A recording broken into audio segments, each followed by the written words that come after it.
here's my insight, okay? Let me give you an equation, an exponential equation, because I think you guys get exponentials.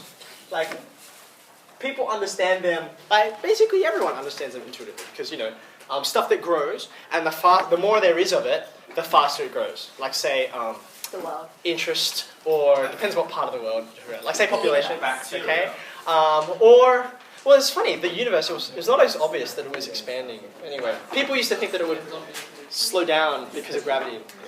I'm going to start with exponentials, okay? So if I gave you this equation,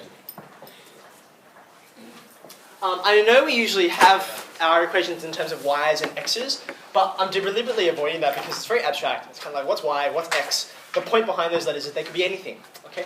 So here, I'm giving you these very specifically to refer to things, namely, how much something grows and how long it's been growing for.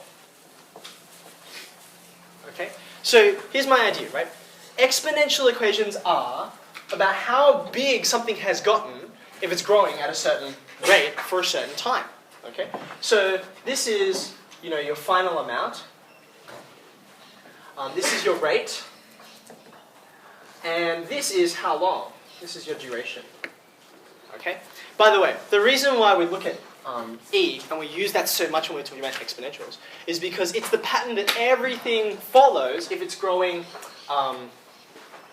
continuously, and things grow based on themselves. Okay, so like a population, like bacteria, okay, the more bacteria they are, if you think about this guy, this is compound interest, right? So as this thing goes on and on and on and on, if we think about it like sort of every year, and then every month, and then every week, and then every day, and boil it down to like the smallest amount of time that we can, okay?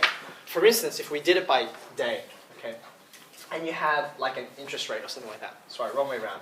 That should be multiplying. Okay, so if you had n years, this would be, 365n would be how many days there are, right? But you have to adjust the formula, yeah? You've got to divide the rate by however many time periods you've got, right? Now, as these numbers here, right, that 365 or however many number of hours there are, okay, as that increases, as you take, let's put a letter on that. As you take the limit, okay, of this thing as it's growing, it approaches e. That's weird. Like that's where this number comes from. That's why it's random. This is sort of like, just like pi comes from circles, e comes from compound growth.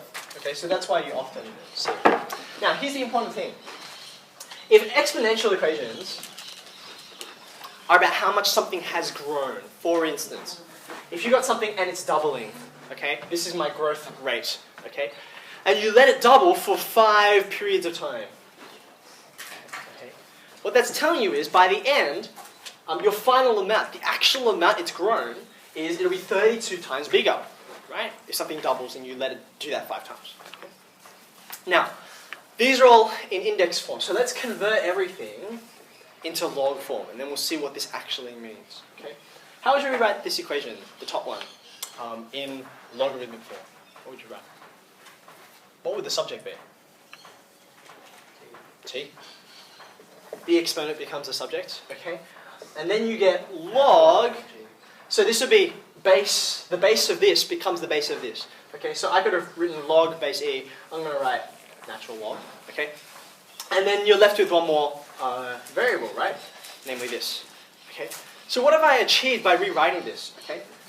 This is, if you know how fast something's growing, and you know how long it grows for, you can know how big it will get in the end, okay? So this is the same question phrased in reverse, okay? This is saying, if you know, see there's that e hiding there, right? If you know the rate at which something is growing, and you know what amount it will end up in, right? What's your destination in terms of size, okay? Then you can also know how long it will take, right? Okay? Yeah? What exactly does it mean when it says natural log? Okay, so they say natural log because when you're looking at log base whatever of, you know, say this growth rate, right? The most common thing for us to ask, what's the rate, okay, the most common number is this 2.718 number, okay? It's sort of the natural thing that systems which grow, like populations, or things which decay, like radioactivity, they all tend towards this strange, mysterious number. We're kind of not entirely sure why. Just like, why is the ratio between a circle's diameter and its circumference? Why is it pi? Why is it 3.14? Well, it's just what it is, right? In the same way, that's what 2.71 is. Okay, so for that reason, that's why we use base E, because it's the most useful one. Right?